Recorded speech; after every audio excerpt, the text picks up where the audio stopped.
Bismillahirrahmanirrahim. Assalamualaikum warahmatullahi wabarakatuh. Apa kabar pemirsa?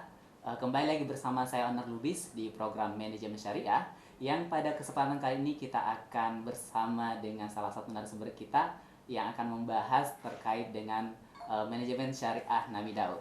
Siapa lagi kalau bukan Bapak Dr. Henry Tanjung. Beliau adalah pakar ekonomi syariah di Indonesia. Kita akan sapa dulu nih. Apa kabar Bapak Henry Tanjung? Alhamdulillahirabbil alamin. Baik. Sehat. Pak Anwar Lub sehat? Sehat Pak Henry Tanjung. Alhamdulillah. Nah, pada kesempatan kali ini Pak Henry Tanjung kita akan membahas terkait dengan manajemen dari Nabi Daud alaihissalam. Iya, betul. Kira-kira seperti apa sih yang mendasari sehingga Pak Henry Tanjung ingin kita angkat untuk kita lebih tahu tentang seperti apa manajemen syariah dari Nabi Daud alaihissalam. Baik. Terima kasih Pak Anwar. Jadi para pemirsa sekalian yang berbahagia, alhamdulillah pada kesempatan kali ini kita akan membahas tentang manajemen daripada Nabi Daud. Artinya manajemen atau hikmah manajemen yang kita ambil daripada kisah Nabi Daud alaihissalam. Ini kisah ini kita ambil dalam surat Al-Anbiya, ya, ayat 78 sampai ayat 80, ya. Kita coba untuk membacanya, kemudian kita coba untuk menelaah maknanya. A'udzubillahi minasyaitonirrajim. Bismillahirrahmanirrahim. Wa Dawuda wa Sulaiman idh yahkumani fil harth idh nafasat fihi ghanamul qaum wa kunna li hukmihim syahidin. Dua Daud dan Daud, wa Sulaiman dan Sulaiman. Ini adalah nama daripada Nabi, ya, nama Nabi Daud dan Nabi Sulaiman. Idh yahkumani, ketika mereka berdua menentukan keputusan, ya, memberikan suatu decision, ya, fil harsi, ya, di ladang, ya, di ladang artinya ketika itu kejadiannya adalah ada kambingnya suatu kaum masuk ke dalam suatu ladang, ya. Id nafasat fihi gharamul qaum, ya. Jadi ketika di ladang itu, ya, itu masuklah kambing-kambing, kemudian ladang itu menjadi rusak. Ya, jadi ceritanya kambing, ya, Banwar, ya, kemudian masuk sebuah ladang itu rusak. Nah, kemudian berdua ini mengambil keputusan, ya. Nabi Daud mengambil keputusan, Nabi Sulaiman mengambil keputusan. Nah, dijelaskan wa kunna li hukmihim syahidin, ya. Dan adalah kami terhadap apa yang mereka putuskan itu menjadi saksi. Jadi mereka dua-dua memberikan keputusan. Ya, jadi Nabi Daud memberikan keputusan, Nabi Sulaiman memberikan keputusan. Nah, seperti apa keputusannya? Begini. Kalau Nabi Daud, keputusannya adalah kambing-kambing ini serahkan sama yang punya ladang. Nah, ya, karena dia sudah merusak ladangnya. Nah, serahkanlah sama yang punya ladang, sudah selesai. Itu keputusan Nabi Daud. Keputusan Nabi Sulaiman, para pemirsa sekalian, itu adalah kambing-kambing ini tidak diserahkan begitu saja. Tapi apa? Tapi diserahkan untuk diambil manfaatnya, sementara sifatnya. Ya, jadi diserahkan kepada pemilik ladang untuk sementara saja diambil manfaatnya, ya, apakah itu dipakai susunya, diambil susunya, ya. Apakah itu lain-lain lah, pokoknya diambil manfaatnya. Kemudian ketika waktu diambil manfaat itu, maka si pemilik kambing disuruh memperbaiki ladang tadi. Disuruh menanam kembali lah, kalau itu rusak disuruh tanam lagi dari awal gitu. Ya, sampai nanti menghasilkan. Nah, begitu dia menghasilkan seperti tanaman sebelumnya yang dirusak oleh kambing tadi, maka kemudian kambing-kambing tadi boleh diambil kembali oleh yang punya. Nah, itu keputusan Nabi Sulaiman. Ya, kalau tadi Daud, gimana keputusan tadi Daud? Daud keputusannya adalah diserahkan semuanya kambing tadi kepada pemilik ladang. Kalau Nabi Sulaiman diserahkan sementara saja sambil dimanfaatkan kambingnya itu. Iya, sambil kemudian ini ladang diperbaiki, artinya ditanam kembali sampai dia seperti semula sebelum dirusak. Nah, baru sudah dia sampai tahap itu, kambing tadi diambil lagi. Ya, jadi ada dua keputusan yang berbeda nih. Nabi Daud keputusan yang tadi A, Nabi Sulaiman keputusan yang B. Ya. Kemudian pada ayat yang berikutnya, ini yang menarik sekali pada ayat yang ke-79, fafahamnaha Sulaiman. Maka Allah memberikan kefahaman kepada Sulaiman. Ya. Fafahamna Sulaiman. Kemudian wa kullan ataina hukman wa ilman. Dan tiap-tiap mereka, Nabi Daud, Nabi Sulaiman, itu diberikan apa? Diberikan hukman wa ilma, ya. Diberikan apa? Kebijakan, ya, kebijaksanaan dan ilmu, ya, hikmah lah.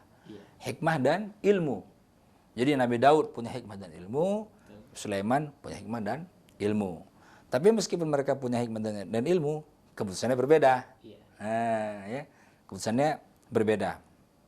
Kemudian pada sambungan ayatnya wasakharna ma'a Daud, maka kami menundukkan, ya, bersama dengan Daud al-jibal, ya, gunung-gunung, yusabbihna, ya, yang dia bertasbih, wa tayr, dan burung-burung semuanya bertasbih, ya.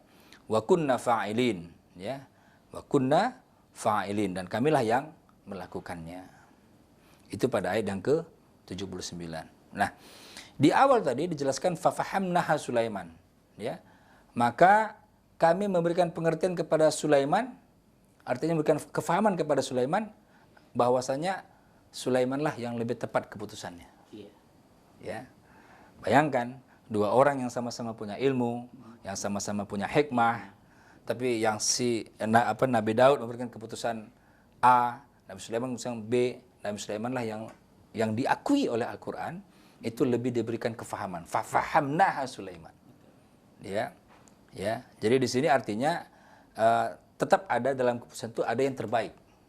Ya.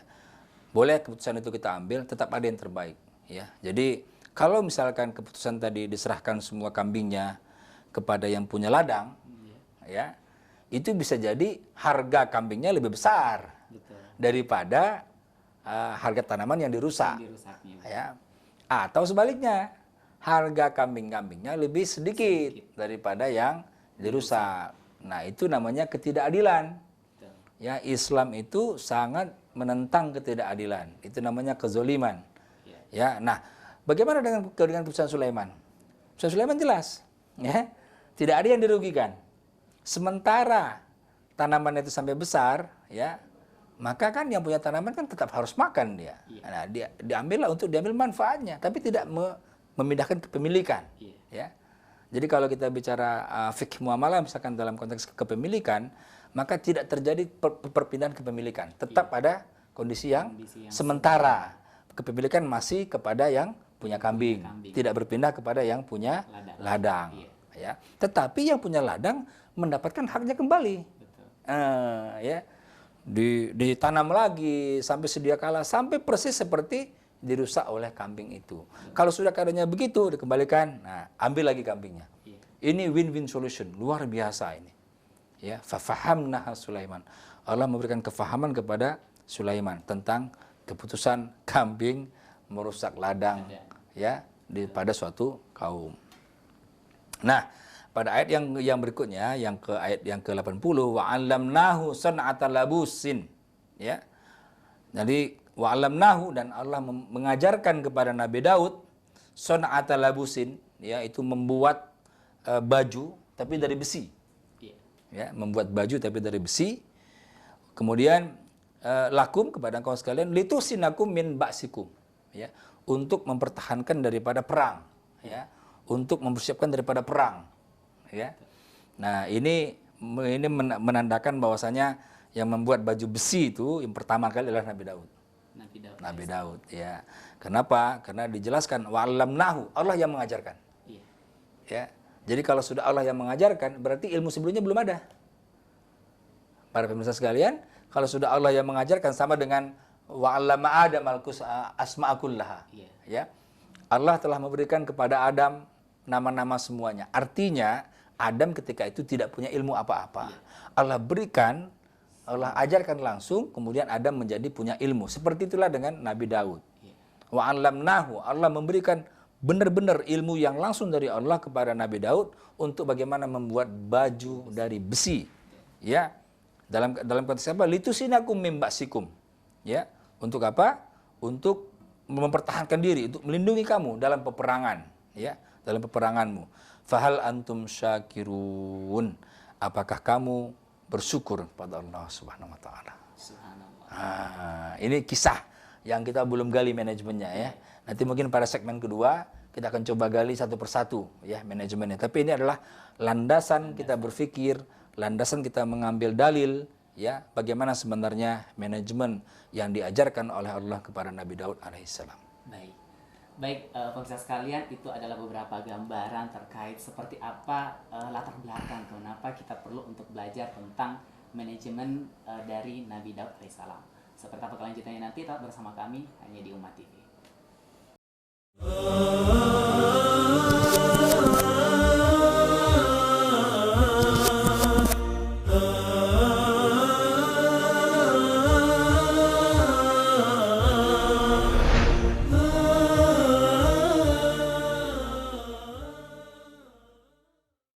Baik pemirsa Umat TV, kembali lagi bersama saya Anar Lubis dan Bapak Henry Tanjung di program Manajemen Syariah. Dan kita masih akan melanjutkan terkait dengan materi tentang manajemen dari Nabi Daud alaihissalam. Nah, baik Ustadz, kira-kira apabila kita ingin mengambil keputusan tapi kita ragu-ragu Ustadz, kira-kira seperti apa kalau seperti itu kondisinya Ustadz? Ya, baik ya. Jadi memang dalam hidup ini memang para pemirsa sekalian, kita harus mengambil keputusan. Iya. Ya. Kita tidak bisa membiarkan suatu masalah berlarut-larut. Betul. Ya. Kalau itu kita lakukan, maka masalahnya makin lama makin besar dan menjadi menggunung. Iya. Dan ketika dia menggunung, dia pecah, maka hancurlah semua persoalan-persoalan. Nah, kita harus mengambil keputusan. Pertanyaannya tadi, bagaimana kalau kita ragu-ragu? Iya, betul sekali. Ya. Nah, di dalam hadis dijelaskan da'ma yaribuk ila ma la yaribuka. Ya. Tinggalkanlah keraguan-raguan menuju ke tidak ragu-raguan. Betul. Ya. Jangan engkau mengambil keputusan ketika ragu-ragu itu terjadi. Bagaimana dengan kisah Nabi Daud? Nabi Daud dia tidak ragu dalam mengambil keputusan. Meskipun keputusannya tidak yang terbaik. Betul. Kenapa dia tidak ragu-ragu? Satu kuncinya. Karena landasannya adalah iman. Landasannya adalah keimanan. Betul. Dia mengambil keputusan bukan karena itu ada kepentingan pribadi dia. Betul. Ya, para pemirsa sekalian, betapa banyak orang yang mengambil keputusan itu karena itu menguntungkan kepentingan pribadinya. Dia nggak perlu tahu itu apakah itu akan merusak organisasi, apakah itu akan merusak orang banyak, apakah mungkin itu akan menghancurkan organisasi. Dia nggak mau tahu. Yang penting apa yang dia putuskan itu menguntungkan dirinya. Ini yang tidak dicontohkan oleh Nabi Daud. Tidak, sama sekali tidak. Landasannya adalah iman.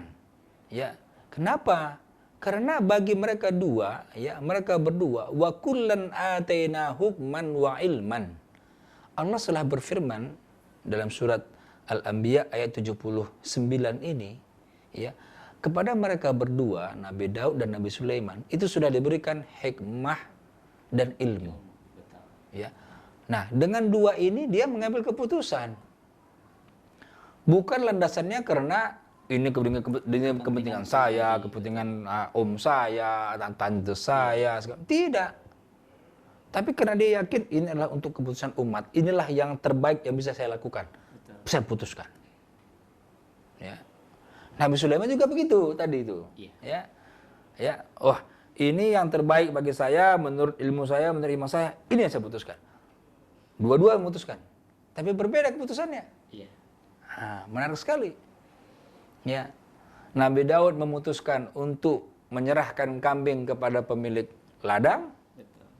Sementara Nabi Sulaiman tidak menyerahkan kambing kepada pemilik ladang, tapi hanya memanfaatkannya sementara sambil menunggu ladangnya itu ditanam kembali dan menjadi seperti sedia kala sebelum dirusak sama kambing.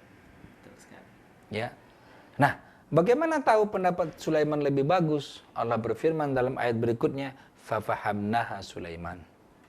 Ya. Allah telah memberikan kefahaman. Allah telah memberikan kalau kefahaman itu kan pengetahuan yang mendalam kepada suatu persoalan. Itu namanya kefahaman. Ya. Mungkin kalau kuliah itu mungkin S3 lah barangkali, ya, doktor barangkali. Pendalaman betul sehingga dia betul-betul faqih, ya. Faqih, ya. Tafaqahu fid din, orang yang mendalami agamanya. Ya, makanya ahli itu memang ahli fikih. Ya. Fikih. Orang yang mendalami ilmu itu. Ya. Nah, begitu ya. Fikih. Ya. Jadi kalau kita lihat para pemirsa sekalian, keraguan-raguan dalam mengambil keputusan itu bisa terjadi karena tidak punya ilmu. Iya. Yang kedua, karena tidak hikmah. Punya ilmu dia, tapi ada kepentingan-kepentingan yang terada dalam diri dia. Betul. Dia tidak hikmah. Ya. Tidak Allah sebagai landasan tujuannya. Tapi karena keputusan-keputusan yang lain, yang itu bisa menguntungkan dia, dapat fulus lebih banyak, kejar restoran dan sebagainya lah. Iya. Ya, istilah-istilah yang sering kita dengar sehari-hari. Ya. Sehingga tidak heran ketika orang mengambil keputusan, maka keputusannya bermasalah, terjelalah dia dalam kasus hukum. Ya. Ada yang istilahnya tertangkap tangan, ya. Ada yang istilahnya nanti ketahuannya sudah belakangan, ya. Ini semuanya terjadi karena apa? Karena satu, tidak punya ilmu, yang kedua tidak punya hikmah. Nah, para pemirsa sekalian, inilah pentingnya kita belajar. Inilah pentingnya kita menuntut ilmu, ya. Sebagaimana ya kita menuntut ilmu adalah dari buayan, ya, sampai liang lahat, minal mahdi, ya, ilal lahdi, ya, sampai liang lahat. Sampai jasad kita dikuburkan, ditaruh di tanah, dihadapkan ke kiblat, itulah waktu terakhir kita untuk menuntut ilmu. Selama kita hidup, selama hayat di kandung badan, maka teruslah kita mengaji, teruslah kita mengkaji ayat-ayat Allah, teruslah kita mentadabburi ayat-ayat Allah ini, ya. Agar apa? Agar kita berani dalam mengambil keputusan. Meskipun nanti itu tidak yang terbaik. Meskipun tidak yang terbaik. Tapi kita punya landasan baik. Itu saja. Ya. Nabi Daud dia punya landasan yang baik. Dia sudah Allah berikan ilmu, Allah berikan hikmah, dia ambil keputusan dengan ilmu dan hikmah itu, meskipun itu bukan yang terbaik. Karena apa? Yang terbaik adalah keputusan Nabi Sulaiman. Subhanallah, ya. Jadi para pemirsa sekalian, ya, keraguan-raguan dalam keputusan itu jangan kita lakukan. Ya. Kita harus firm dengan ilmu kita. Ya, kalau tidak kita punya ilmu, tanyalah kepada orang yang punya ilmu. Fas'alul ahli dzikri in kuntum la ta'lamun. Tanya kepada orang yang punya ilmu. Pak, bagaimana sebaiknya Pak keputusannya? Itu lebih ahsan. Daripada kita tidak punya ilmu, kita ambil keputusan. Ini berbahaya. Ya, berbahaya. Ya, itulah makanya ciri pertama daripada hikmah manajemen daripada Nabi Sulaiman ini adalah tidak ragu untuk mengambil keputusan jika landasannya iman, ya, disertai dengan hikmah dan ilmu tadi. Itu Pak Nalubis. Menarik sekali Pak Henry Tanjung. Tetapi ada kalanya Ustaz, kita melihat bahwa ketika kita ingin memberikan masukan kepada masalah seseorang, tapi ternyata orang tersebut lebih memilih pendapat orang lain. Kira-kira bagaimana cara menyikapi kita, menyikapi tentang orang yang lebih memilih pendapat orang lain tersebut daripada pendapat kita? Ya, alhamdulillah. Iya. Alhamdulillah. Jadi kalau orang minta pendapat kita beri pendapat. Dia minta pendapat orang lain. Iya. Diberi pendapat juga sama orang lain. Betul. Kemudian pendapat yang dia turuti adalah pendapat orang lain. Kita alhamdulillah. Karena apa? Karena kita terlepas dari beban akibatnya. Iya. Siapa tahu nasihat kita itu akibatnya tidak baik. Iya. Nah, dengan dia tidak mengikuti saran kita harus alhamdulillah. Betul. Justru ketika dia ikut saran kita, ikut nasihat kita harus istighfar. Astagfirullahaladzim. Siapa tahu nasihat kita tidak membawa kebaikan bagi dia. Indahnya Islam itu di situ. Semuanya kita kaitkan kepada Allah Subhanahu wa taala. Semuanya kita kaitkan kepada hari akhirat. Ya, semuanya kita punya visi kepada kehidupan yang maha panjang dan maha abadi. Ya, tidak kepada kehidupan yang singkat ini yang hanya sekedar 60-70 tahun. Jadi kalau sudah landasannya iman, visinya akhirat, insya Allah. Makanya di dalam kata-kata iman selalu dikaitkan, selalu digandeng. Ya.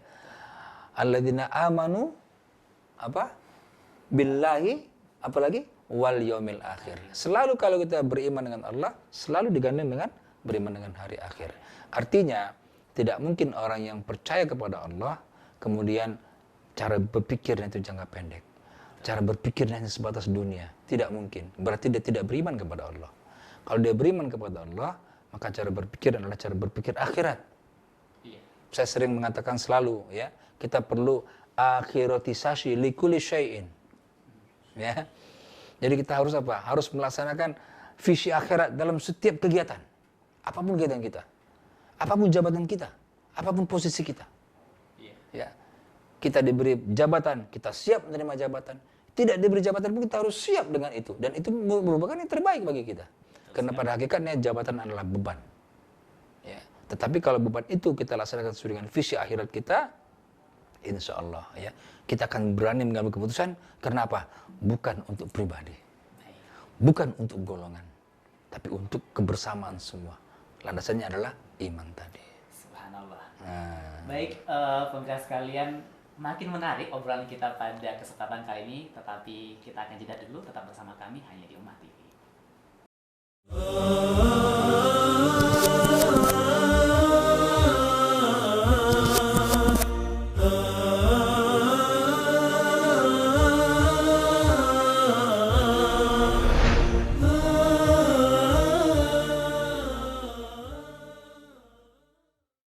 Baik, terima kasih buat pemirsa Ummah TV, masih bersama saya Onur Lubis di program Manajemen Syariah dan masih bersama Ustadz Henry Tanjung.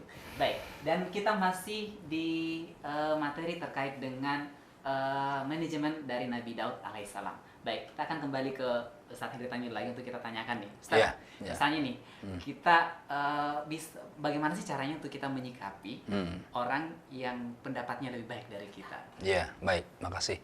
Biasanya orang awam tuh dengki biasanya. Iya.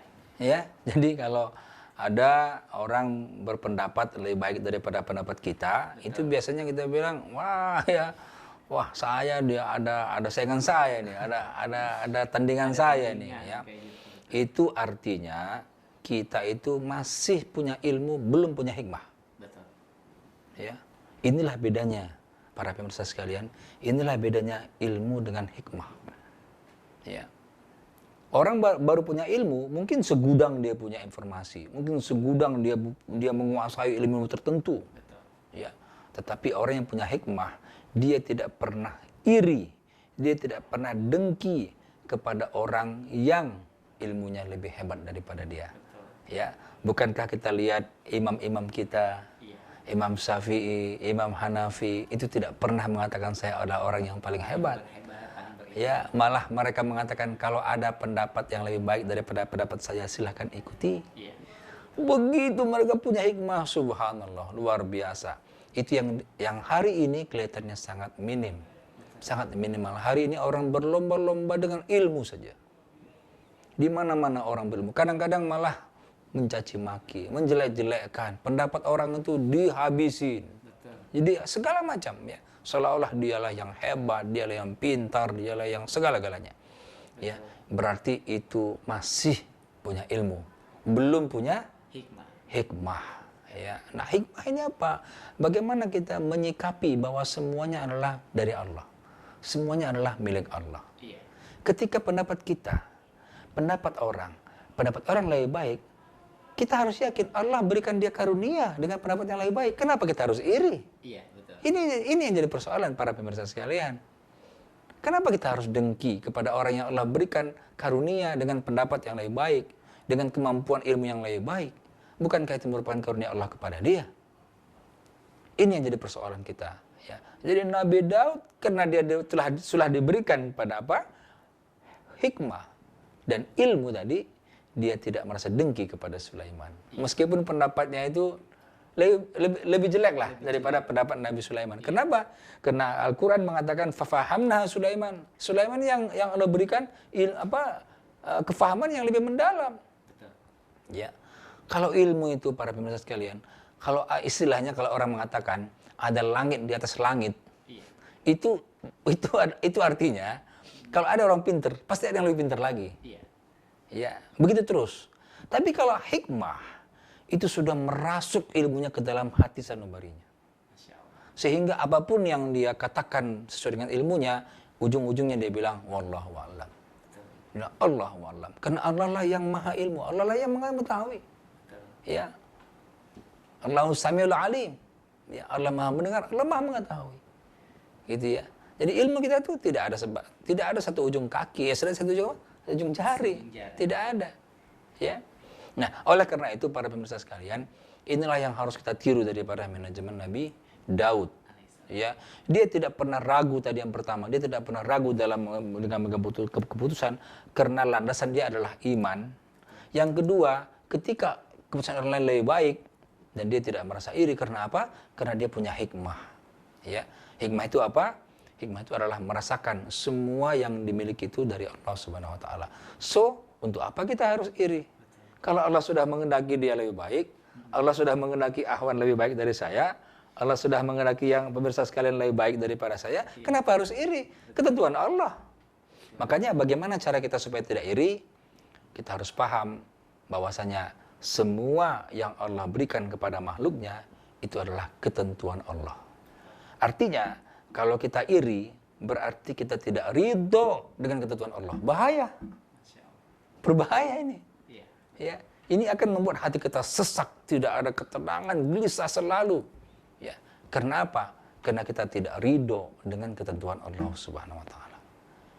Ini Pak Anwar yang harus kita perhatikan daripada manajemen Nabi Daud. Iya, betul. Baik, Ustadz Henry Tanjung. Nah, obrolan kita tadi terkait dengan manajemen Nabi Daud alaihissalam. Iya. Kemudian kalau kita kaitkan dengan kondisi kita yang sekarang, kira-kira apa sih amalan-amalan yang Nabi Daud alaihissalam telah ajarkan kepada kita, dan insya Allah kita nih bisa bersemangat untuk bisa meneladani beliau. Iya. Jadi memang kalau kita tadabburi Al-Quran, subhanallah, kita punya ilmu yang nggak kering-kering ya. Iya. Jadi kalau kita lihat tadi ya, itu tadi bagaimana kemampuan beliau mengambil keputusan, ya, tidak ragu dalam mengambil keputusan dan tidak dengki kepada orang yang misalnya lebih baik ya. Ternyata rahasianya itu adalah pada ayat yang berikutnya. Ya, apa itu? Ya. Wasakharna ma'a Dawuda al-jibal yusabbihna wat-tayr. Ya. Itu adalah apa? Karena Nabi Daud itu tidak pernah putus dalam bertasbih. Itu rahasianya. Ya. Jadi apa? Jadi dia tidak pernah putus hubungan dengan Allah. Ya. Kalau kita saja manusia, kalau kita terus silaturahmi, tidak pernah putus hubungan, kita pasti apa? Pasti sayang muncul. Ya. Pasti ada muncul rahman dan sikap rahim kita kepada dia. Kita senang ketika bertemu dia, dan pasti kita tidak akan iri kepada dia meskipun dia hebat. Justru kita senang. Itu kalau kita terus kontak, terus berhubungan. Ya. Inilah yang dilakukan oleh pada Nabi Daud alaihissalam. Para pemirsa sekalian, kalau saja Nabi Daud itu tidak pernah berhenti dalam bertasbih, apatah lagi kita. Kita bukan nabi. Kita bukan orang alim. Kita orang biasa-biasa saja. Kita hamba Allah biasa-biasa saja. Tapi ada amalan Nabi yang bisa kita amalkan. Apa itu? Jangan pernah berhenti dalam bertasbih kepada Allah. Sebagaimana seluruh alam ini bertasbih. Di ayat ini diceritakan, ya, al-jibal, gunung-gunung bertasbih, wat-tayr, ya, burung-burung bertasbih.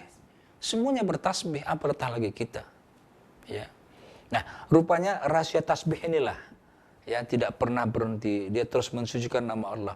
Rahasia itulah sehingga apa? Sehingga Allah berikan dia ilmu hikmah, ya. Diberikan dia kebijaksanaan dalam menghadapi segala sesuatu, ya. Sehingga dia berani dalam mengambil keputusan. Ini yang penting, ya. Jadi rupa-rupanya kalau kita sudah hilang kontak dengan Allah, ya. Kemudian tidak ada lagi hikmah, ilmu pun tidak ada, ya. Apa jadinya? Hancurlah semua urusan. Ya, tidak berani mengambil keputusan. Persoalan dibiarin, makin lama makin numpuk. Akhirnya meledak seperti balon yang sudah ditiup bulat gitu, terus meledak gitu ya. Nah, inilah berbahayanya orang yang melepaskan diri daripada hubungan dengan Allah Subhanahu wa taala. Ya. Itu Pak Anwar. Subhanallah. Nah, mungkin Ustaz, begitu banyak yang Allah Subhanahu wa taala berikan kepada Nabi Daud alaihissalam. Ya. Dan mungkin juga begitu banyak juga yang telah diberi amalan telah diberikan dan telah dilakukan oleh Nabi Daud alaihissalam kepada orang-orang dan pada zamannya seperti itu. Nah, Ustaz Henry Tanjung, saya penasaran kira-kira apa sih bentuk rasa syukur dari Nabi Daud alaihissalam dari banyaknya ilmu dan Ilmu. hikmah yang diberikan Allah SWT kepada Nabi Daud, dan mungkin itu juga bisa kita belajar untuk kita meneladani beliau. Ya, apa bentuk syukur? Itu adalah kerja keras. Kerja keras. Yang kedua, inovasi. Subhanallah. Nah, kita baru bicara inovasi sekarang-sekarang. Betul. Nabi Daud itu orang yang pertama membuat baju besi. Subhanallah. Ya, mari kita baca ayat yang berikutnya. Wa 'allamnahu sun'ata labusin lakum. Ya. Allah telah mengajarkan Nabi Daud ya bagaimana membuat baju besi untukmu. Betul. Untuk apa? Litusinakum min ba'sikum, untuk melindungi kamu daripada peperangan. Iya. Ujungnya adalah fahal antum syakirun, ya. Apakah Anda bersyukur? Ya. Jadi inilah bentuk syukurnya Nabi Daud alaihissalam. Ya, dengan ilmu yang diberikan itu dia bekerja keras ya untuk kejayaan Islam. Ya, dia bekerja keras, dia melakukan inovasi. Apa itu? Membuat baju besi yang sebelumnya tidak ada. Belum pernah ada. Belum pernah ada di dunia itu baju besi. Itulah yang dilakukan. Itu namanya inovasi. Subhanallah. Ya. Nah, kalau hari ini kita bicara inovasi, itu artinya kita mencoba hal-hal baru yang itu kemudian bermanfaat bagi umat, bagi kejayaan Islam. Ya, kerja keras di situ. Ya. Coba kita lihat misalnya saja dalam hal metode membaca Al-Quran saja. Iya. Para pemirsa sekalian, metode membaca Al-Quran itu sudah banyak sekali inovasi-inovasi. Dulu ketika saya kecil itu ada yang namanya buku apa? Iqra. Nah, ya. Inovasi. Ya, ketika saya dulu kecil itu membaca itu baru lama sekali baru bisa baca Quran. Ya. Saya kelas 3 SD baru bisa baca Quran, ya. Karena susah itu lam alif ya.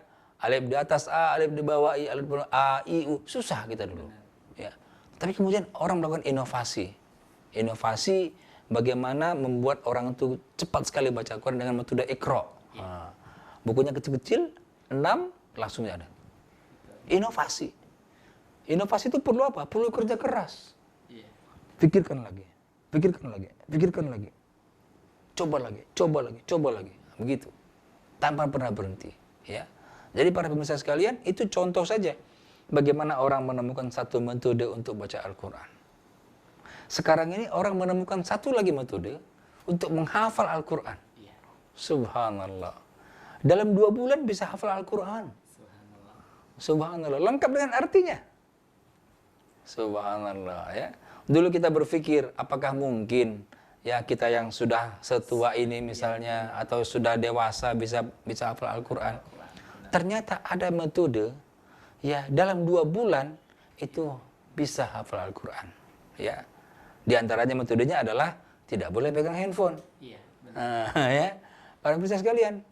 Jadi apa? Sebenarnya adalah bagaimana supaya kita bisa khusyuk. Bisa fokus. Nah, ya. Sebab kekuatan fokus itu dahsyat sekali. Kalau kita sholat kita khusyuk, wah subhanallah, ya. Itu adalah kekuatan fokus. Kalau kita fokus dalam bekerja, apapun insya Allah jadi. Kalau dulu kita pernah belajar fisika di sekolah gitu ya, kita bikin eksperimennya. Ya, ketika cahaya matahari difokuskan oleh kaca loop, ya, loop, kemudian di bawahnya ada kertas, 1 titik saja. Apa yang terjadi? Kertasnya Tasnya bakar. bakar. Betul. 1 titik, jadi difokuskan, saya akan terbakar. Itu kekuatan fokus. Ya, kekuatan fokus itu akan membakar semangat. Ya, akan membakar idealisme. Ya, akan membakar kita punya passion. Ya, bagaimana kita bisa bekerja keras, kita bisa berinovasi untuk siapa? Untuk kejayaan agama kita. Ya, bukan untuk dunia. Untuk dunia ini singkat, dunia ini singkat. Ya, kita nggak terasa, umur sudah sekian, ya. Saya umur sudah sekian. Apa yang mau kita andalkan di hidup di dunia ini?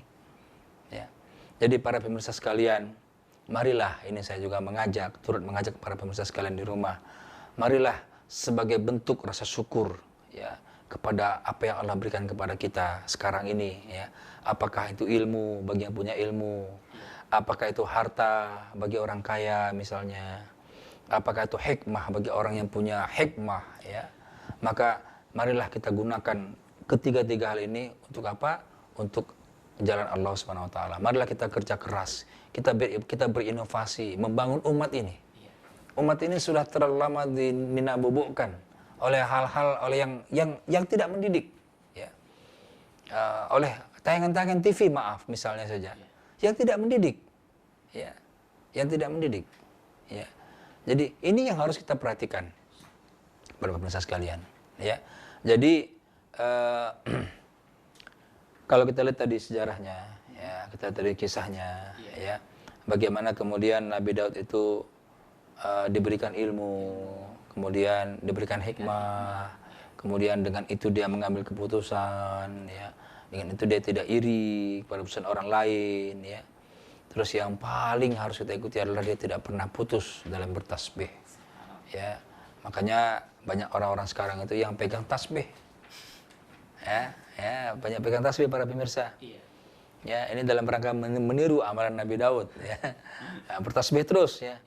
Bertasbih terus, walaupun mulutnya diam, tapi ininya muter, hatinya yang bertasbih. Subhanallah, ya. Ini juga kita bisa amalkan. Ya, silahkan mana yang lebih enak saja. Mau pakai tasbih diputar-putar, hati bertasbih boleh.